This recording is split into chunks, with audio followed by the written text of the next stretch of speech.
វិបត្តិការពារដែនអាកាសរបស់អ៊ុយក្រែននាឆ្នាំ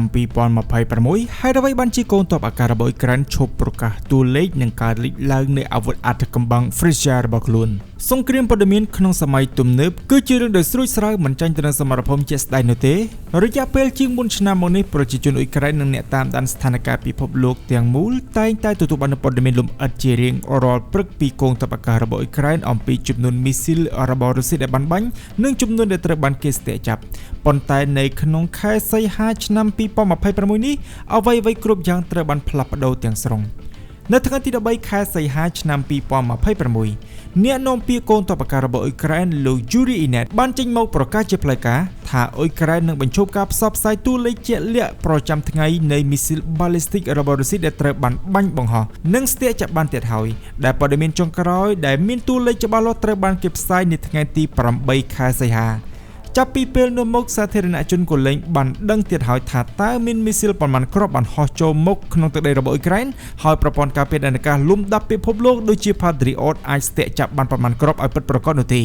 ការសម្រេចចិត្តនេះបានបង្កើតឲ្យមានការចោទសួរនិងការរិះគន់យ៉ាងខ្លាំងទាំងនៅក្នុងនិងក្រៅប្រទេសតើនេះជាយុទ្ធសាស្ត្រលាក់បាំងកលល្បិចសត្រូវឬជាសញ្ញាព្រមានថាប្រព័ន្ធការពារដែនអាកាសរបស់អ៊ុយក្រែនបានដើរដល់ចំណុចទាល់ច្រកហើយ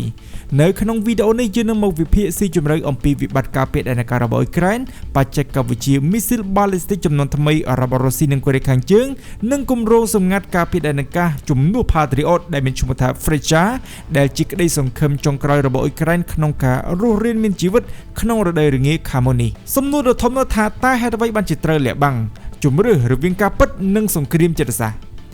ដើម្បីយល់អំពីមូលហេតុនៃការសម្រេចចិត្តនេះយើងត្រូវពិនិត្យមើលអំពីការពន្យល់របស់យោធាអ៊ុយក្រែនលោក Yuri Inet បានបញ្ជាក់យ៉ាងច្បាស់ថាមូលហេតុចម្បងគឺទាក់ទងទៅនឹងចំណងជើងព័ត៌មានអវិជ្ជមានដែលបានវាយប្រហារទៅលើសមត្ថភាពរបស់កងទ័ពអាកាសលោកបានសរសេរថានៅពេលដែលយើងដាក់ឯកសារផ្លូវការ28:0ដែលមានន័យថាមីស៊ីល ballistic 28គ្រាប់បានបាញ់ចូលមកតែស្ទាក់ចាប់បាន0គ្រាប់លទ្ធផលគឺប្រព័ន្ធផ្សព្វផ្សាយក្នុងស្រុកទាំងអស់នឹងសរសេរចំណងជើងធំថាកងទ័ពអាកាសមិនបានបាញ់ទម្លាក់មីស៊ីលសូម្បីតែមួយគ្រាប់ឡើយហើយបន្ទាប់មកប្រព័ន្ធផ្សព្វផ្សាយរបស់សត្រូវនឹងចម្លងព័ត៌មានទាំងនោះទៅផ្សព្វផ្សាយបន្តដើម្បីជាការអបអរសាទរការនេះបានបង្កឲ្យមានការជជែកដេញដោលយ៉ាងក្តៅគគុកខាងយោធាយល់ថាការបង្ហាញតួលេខស្ទាក់ចាប់បានស្មើ0គឺមិនខុសអំពីការធ្វើការវិតម្លៃអំពីការខូចខាតដែលឲ្យសត្រូវដឹងដោយឥតគិតថ្លៃនិងធ្វើឲ្យបាក់ទឹកចិត្តប្រជាជនខ្លួនឯងនៅឡើយប៉ុន្តែសម្រាប់អ្នកការពីតម្លាភាពនេះជាការដើរថយក្រោយមួយយ៉ាងធំអ្នកស្រី Oksana Romanuk ដែលជានាយិកាវិទ្យាស្ថានមហាជនអ៊ុយក្រែន IMI បានព្រមានថានៅពេលដែលការទំនាក់ទំនងខ្លះបាត់បង់ភាពទទេស្អាតនោះនឹងត្រូវបំពេញដោយការសង្ស័យនិងពាក្យចចាមអារាមដែលផ្ទុយទៅវិញវានឹងធ្វើឲ្យមានការមិនទុកចិត្តកើនឡើងទ្វេដងអ្នកស្រីបានសង្កត់ធ្ងន់ថារដ្ឋពិតជាមានសិទ្ធិលាក់ព័ត៌មានសន្តិសុខជាតិប៉ុន្តែមិនគួរលាក់បាំងទិន្នន័យដែលមានសារៈសំខាន់ចំពោះសង្គមគ្រាន់តែដើម្បីជៀសវាងនឹងចំនួនជើងព័ត៌មានមិនល្អនោះឡើយទស្សនៈនេះត្រូវបានគាំទ្រដោយលោក Taras Jamjura ដែលជាអ្នកជំនាញវិស័យការពារជាតិមកពីការិយាល័យចែកចាយបទបញ្ញត្តិល្អប្រសើររបស់អ៊ុយក្រែនដែលបានលើកឡើងថាភាពស្មោះត្រង់និងតម្លាភាពនៅក្នុងទំនាក់ទំនងគឺជាអ្វីដែលកងកម្លាំងប្រដាប់អាវុធរបស់យើងខុសប្លែកនិងមានប្រៀបជាងកងទ័ពរុស្ស៊ីប្រជាពលរដ្ឋយល់ថាយើងគ្មានអ្វីសម្រាប់បាញ់ទម្លាក់មីស៊ីល ballistic តែនោះទេវិធីដែលល្អបំផុតក្នុងការកសាងនូវភាពធន់របស់សង្គមគឺការសន្ទនាយ៉ាងស្មោះត្រង់រវាងមនុស្សពេញវ័យមិនមែនការបិទបាំងព័ត៌មានពិតនោះទេទោះជាយ៉ាងណាក៏ដោយកងទ័ពអាកាសរបស់អ៊ុយក្រែនក៏បានសម្រេចចិត្តបិទរួចទៅហើយចាប់តាំងតែពីពេលនេះតទៅតួលេខសរុបប្រចាំខែទើបត្រូវបានផ្សព្វផ្សាយម្ដងចំណែកឯការប្រកាសអាសន្នតាមរយៈ Telegram គឺនៅតែបន្តធ្វើឡើងជាធម្មតាយ៉ាងណាមិញប៉ុន្តែហេតុអ្វីបានជាអត្រានៃការស្ទាក់ចាប់មានការធ្លាក់ចុះដល់ឋានៈនេះចម្លើយគឺវាស្ថិតទៅលើការផ្លាស់ប្ដូរបច្ចេកវិទ្យាយ៉ាងលឿននៅលើសមរភូមិដែលរុស្ស៊ីមិនត្រឹមតែបង្កើននៃការផលិតមីស៊ីល ballistic ប្រចាំខែរបស់ខ្លួនទ្វេដងប៉ុណ្ណោះទេប៉ុន្តែពួកគេថែមទាំងបានធ្វើបច្ចុប្បន្នភាពនៃអាវុធទាំងនោះថែមទៀតផងអាវុធចម្បងដែលរុស្ស៊ីបានប្រើប្រាស់គឺមីស៊ីល ballistic រយៈចម្ងាយខ្លីប្រភេទ Iskander-M និងប្រភេទមីស៊ីល KN-23 ដែលត្រូវបានទទួលជំនួយពីកូរ៉េខាងជើងដែលត្រូវបានគេស្គាល់ជាផ្លូវការថា Hwasong-11A បើយកទៅតាមការវិនិច្ឆ័យរបស់ទីភ្នាក់ងារសម្ងាត់ការពារជាតិអាមេរិក DIA រុស្ស៊ីបានកែលម្អមីស៊ីលទាំងនេះដោយទី1បំពាក់ជាមួយនឹងរ៉ាដាបោកបញ្ឆោតនៅពេលដែលវាហោះជិតទៅដល់គោលដៅមីស៊ីលនឹងបញ្ចេញឧបករណ៍បោកបញ្ឆោតតូចៗដើម្បីបង្កើតសញ្ញាคล้ายៗនៅលើអេក្រង់រ៉ាដាប្រព័ន្ធស្ទាក់ចាប់ដែលធ្វើឲ្យប្រព័ន្ធការពារដែនអាកាស Patriot អាចនឹងបាញ់ខុសគោលដៅ ថ ទី2គឺកន្លងនៃការហោះហើរពាក់កណ្ដាល ballistic មិនដូចទៅនឹងមីស៊ីល ballistic បែបបុរាណនោះទេដែលជាការហោះនៅខ្សែកោងគណនាទុកជាមុនមីស៊ីលទាំងនោះហោះក្នុងកម្ពស់ទាបចន្លោះពី50ទៅ60គីឡូម៉ែត្រហើយអាចធ្វើសម្ពយុទ្ធបត់បែនគេចវែងនៅលើអាកាសក្នុងល្បឿនលឿនជាងសម្លេងខ្លាំងចន្លោះពី5ទៅ8ដូរនៃសម្លេងឯណោះការវិភាគបច្ចេកទេសទៅលើមីស៊ីល KN-23 របស់កូរ៉េខាងជើងបានបង្ហាញថាវាមានទំហំធំជាងនិងធ្ងន់ជាងមីស៊ីល Iskander របស់រុស្ស៊ីទៅទៀតដោយវាមានទម្ងន់ចន្លោះពី3415គីឡូក្រាមទៅ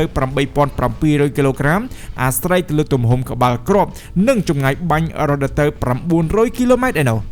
សមត្ថភាពធ្វើសម្ពយុទ្ធក្នុងល្បឿនលឿននិងការបំពេញឧបករណ៍បោកបញ្ឆោតទាំងនេះបានធ្វើឲ្យការងាររបស់ទាហានការពារដែនអាកាសរបស់អ៊ុយក្រែនคล้ายទៅជាសុបិនដូរអាក្រក់នៅក្នុងខែកក្កដាឆ្នាំ2026កន្លងទៅនេះដែលជាខែដ៏សាហាវបំផុតសម្រាប់ជនស៊ីវិលចាប់តាំងពីឆ្នាំ2022មករុស្ស៊ីបានបាញ់មីស៊ីល ballistic យ៉ាងហោចណាស់ចំនួន195គ្រាប់មកលើអ៊ុយក្រែនប៉ុន្តែអ៊ុយក្រែនអាចស្ទាក់ចាប់បានត្រឹមតែ29គ្រាប់តែប៉ុណ្ណោះពលគឺស្មើទៅនឹងប្រហែល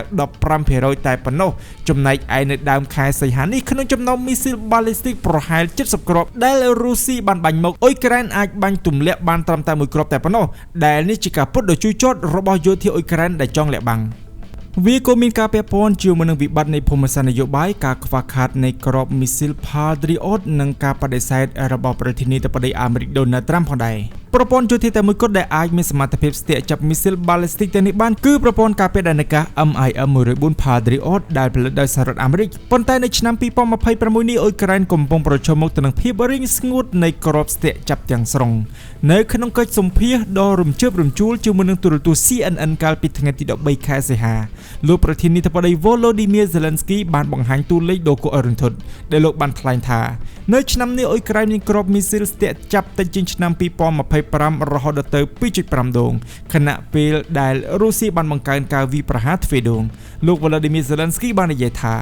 ឆ្នាំនេះខ្ញុំបានស្នើសុំទៅដៃគូអាមេរិកឲ្យលក់ត្រឹមតែ 5% នៃមីស៊ីល ballistic ដែលមានក្នុងស្តុករបស់ពួកគេឲ្យខ្ញុំតែប៉ុណ្ណោះបើពួកគេលក់ឲ្យខ្ញុំយើងមាន 5% ហើយយើងអាចឆ្លងផុតរដូវរងានេះនិងជួយសង្គ្រោះជីវិតមនុស្សបានជាច្រើនប្រសិនបើពួកគេលក់ឲ្យយើង 10% យើងនឹងអាចកំទេចមីស៊ីល ballistic របស់រុស្ស៊ីទាំងអស់ប៉ុន្តែបច្ចុប្បន្នខ្ញុំមានត្រឹមតែ 1% តែប៉ុណ្ណោះយ៉ាងណាមិញតើហេតុអ្វីបានជាសហរដ្ឋអាមេរិកមិនព្រមលក់គ្រាប់មីស៊ីលទាំងនោះឲ្យអ៊ុយក្រែនបើទោះបីជាមានការសន្យានៅក្នុងកម្មវិធី PUOL ដែលជាបញ្ជីតម្រូវការអធិភាពរបស់អ៊ុយក្រែនក៏ដោយការពិតដ៏ខ្មៅងងឹតគឺសហរដ្ឋអាមេរិកខ្លួនឯងកំពុងតែជាប់ដៃនៅក្នុងសង្គ្រាមទ្រង់ទ្រាយធំជាមួយនឹងអ៊ីរ៉ង់នៅតំបន់មជ្ឈិមបូព៌ាសង្គ្រាមនេះកំពុងធ្វើឲ្យស្តុកការពារដែនអាកាសរបស់កងទ័ពអាមេរិកធ្លាក់ចុះជិត 80% ឯណោះសូម្បីតែប្រទេសអារ៉ាប៊ីសាអូឌីតក៏បានប្រើប្រាស់អស់ប្រមាណ 86% នៃស្តុកគ្រាប់ Patriot របស់ខ្លួនដែរដោយសារតែសង្គ្រាមមួយនេះចំណុចកំពូលនៃវិបត្តិនេះបានកើតឡើងខណៈពេលដែលជំនួបដ៏សម្ងាត់នៅក្នុងការិយាល័យសេតាវិមានកាលពីថ្ងៃទី28ខែកក្កដាកន្លងទៅប្រធានាធិបតីអាមេរិក Trump បានបដិសេធជាផ្លូវការនៃសំណើរបស់លោក Zelensky ដែលបានស្នើសុំទិញមីស៊ីល Patriot ចំនួន300គ្រាប់ដើម្បីការពារហេដ្ឋារចនាសម្ព័ន្ធថាមពលរបស់អ៊ុយក្រែនក្នុងរដូវរងាលោក Donald Trump បានយកលេសអំពីការខ្វះខាតនៅក្នុងស្តុករបស់អាមេរិកនិងភាពចាំបាច់ក្នុងការរក្សាទុកគ្រាប់ទាំងនោះដើម្បីការពារមូលដ្ឋានទ័ពអាមេរិកនៅមជ្ឈិមបូព៌ានិងតំបន់ឈូងសមុទ្រប៉ែកបើទោះបីជាមានការព្រមព្រៀងជាគោលការណ៍ទៅលើការផ្តល់អាជ្ញាប័ណ្ណនៃការផលិតគ្រាប់មីស៊ីល Patriot ក្នុងប្រទេសអ៊ុយក្រែនក៏ដោយគោលកិច្ចព្រមព្រៀងនោះត្រូវបានលោក Trump ដកថយវិញនៅពេលក្រោយដែលនេះមានន័យថាអ៊ុយក្រែនត្រូវតែស្វែងរកផ្លូវរស់ដោយខ្លួនឯងជាបន្ទាន់យ៉ាងណាមិញគម្រោងបន្តរបស់អ៊ុយក្រែននៅក្នុងពេលបច្ចុប្បន្ននេះគឺគម្រោងដ៏អាត់កំបាំងនៃមីស៊ីល Freya ដែលជាក្តីសង្ឃឹមទៅដល់អធិបតេយ្យភាពរបស់អ៊ុយក្រែន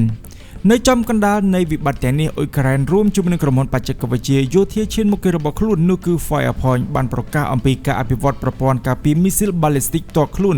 ដែលមានឈ្មោះថាគម្រោង Freyaគម្រោង Freya មិនមែនជាប្រព័ន្ធឯកោនោះទេប៉ុន្តែវាជាស្ថាបត្យកម្មបើកចំហប្រព័ន្ធនៃប្រព័ន្ធដែលត្រូវរចនាឡើងដើម្បីរួមបញ្ចូលជាមួយនឹងរ៉ាដានិងប្រព័ន្ធបញ្ជាការស្តង់ដាររបស់អង្គការ NATO បេះដូងនៃគម្រោង Freya គឺគ្រាប់មីស៊ីលស្ទាក់ចាប់ SP-7X ដែលជាការអភិវឌ្ឍបន្ថែមពីលើមីស៊ីល ballistic កលយុទ្ធ SP-7 របស់ក្រុមហ៊ុន Firepoint ផ្ទាល់នេះជាលក្ខណៈបច្ចេកទេសដ៏គួរឲ្យចាប់អារម្មណ៍របស់វាដែលវាមានទំហំប្រវែងប្រមាណ 7.25 ម៉ែត្រនិងមានអង្កត់ផ្ចិតទួលខ្លួនប្រមាណ 0.53 ម៉ែត្រវាផលិតចេញពីធាតុផ្សំដែលធ្វើឲ្យវាមានទម្ងន់ស្រាលនិងកាត់បន្ថយថ្លៃដើមនៃការផលិតយ៉ាងច្រើនហើយសមត្ថភាពរបស់វាគឺអាចហោះក្នុងល្បឿនចន្លោះពី 1500 ទៅ 2000 ម៉ែត្រនៅក្នុង1វិនាទីពលគឺចន្លោះពីសំឡេង 4.4 ដងទៅ 5.9 ដងនៃល្បឿនសំឡេងដែលល្បឿននេះស្ទើរតែស្មើទៅនឹងល្បឿនចុងក្រោយនៃមីស៊ីល Iskander-M របស់រុស្ស៊ីប្រព័ន្ធនេះក៏ត្រូវបានរំពឹងថានឹងបំពាក់ជាមួយនឹងប្រព័ន្ធស្វែងរកគោលដៅដែលបំពាក់ជាមួយនឹងប្រព័ន្ធកម្ដៅ infrared រួមជាមួយនឹងគម្រោងដំឡើងប្រព័ន្ធស្វែងរកពាក់កណ្ដាលសកម្មចេញពីក្រុមហ៊ុន Dell Defense របស់អាល្លឺម៉ង់ដែលល្បីល្បាញក្នុងការបំពាក់ជាមួយនឹងប្រព័ន្ធ IRIS-T ផងដែរនោះអ្វីដែលកាន់តែពិសេសបំផុតនោះគឺតម្លៃខណៈពេលដែលគ្រាប់មីស៊ីល Patriot PAC-3 របស់អាមេរិកមួយគ្រាប់គឺមានតម្លៃប្រហែលប្រមាណ $3.8 លានខណៈពេលដែលការបាញ់ស្ទាក់ចាប់ម្ដងដោយប្រើប្រព័ន្ធ Fraser ត្រូវចំណាយគឺត្រឹមតែប្រហែលប្រមាណ $70,000 តែប៉ុណ្ណោះពលគឺថោកជាងប្រព័ន្ធ Patriot របស់អាមេរិករហូតដល់ទៅ5 ដងឯណោះដើម្បីដំណើរការប្រព័ន្ធនេះអ៊ុយក្រែនត្រូវបានចុះកិច្ចព្រមព្រៀងជាមួយនឹងក្រុមហ៊ុនការពារជាតិអឺរ៉ុបជាង10ដើម្បីផ្គត់ផ្គង់ជំនួយប្រព័ន្ធ Fraser នឹងប្រើប្រាស់រ៉ាដារកឃើញចម្ងាយឆ្ងាយរបស់អឺរ៉ុបដូចជា FAAB Giraffe 8A 4A របស់ SEAT Thales Groundmaster 400របស់បារាំង Hensoldt TOML 4D របស់អាល្លឺម៉ង់សម្រាប់ការតម្រង់ទិសដៅពួកគេបានប្រើប្រាស់រ៉ាដា Weibel GFTR 2148ឬ Leonardo Kronov Lens មជ្ឈមណ្ឌលបញ្ជាការនឹងប្រើប្រាស់ប្រព័ន្ធ Gunsberg Fire Distribution Center របស់ប្រទេសណ័រវេសចំណែកឯបច្ចេកវិទ្យាសំខាន់បំផុតក្នុងការភ្ជាប់គ្រប់ផ្នែកទាំងអស់បញ្ចូលគ្នាគឺពិធីការប្រើប្រាស់ជាមួយនឹងប្រព័ន្ធ Link 16របស់ NATO ដែលអ៊ុយក្រែនទទួលបានអាជ្ញាប័ណ្ណប្រើប្រាស់កាលពីខែឧសភាឆ្នាំ2025ប្រព័ន្ធនេះអនុញ្ញាតឲ្យរ៉ាដាបញ្ជាការដ្ឋាននឹងគ្រាប់មីស៊ីល SP-7X ផ្លាស់ប្ដូរទិន្នន័យក្នុងពេលជាក់ស្ដែងដើម្បីកែតម្រូវគន្លងហោះហើររបស់មីស៊ីលស្ទាក់ចាប់យ៉ាងមានភាពសុក្រឹតលើពីនេះទៅទៀតប្រទេសដាណាម៉ាក់ថែមទាំងបានផ្អាកច្បាប់ចំនួន20ដើម្បីពន្លឿននៃការសាងសង់រោងចក្រផលិតប្រេងឥន្ធនៈរ៉ុកែតរឹងសម្រាប់ក្រុមហ៊ុន Firepoint នៅក្នុងប្រទេសរបស់ខ្លួនដើម្បីធានាបាននូវការផ្គត់ផ្គង់គ្រាប់មីស៊ីលប្រភេទនេះថែមទៀតផងយ៉ាងណាមិញប្រិយមិត្តបងប្អូនទាំងគ្នាបើទោះបីជាគម្រោង Fraser គឺជាជំហានដ៏អស្ចារ្យនិងជាមហិច្ឆតាការពារអធិបតេយ្យភាពបច្ចេកវិទ្យាយោធារបស់អ៊ុយក្រែននិងអឺរ៉ុបក៏ដោយក៏វានៅតែមានចំណុចខ្វះខាតដ៏ធំមួយគឺពេលវេលា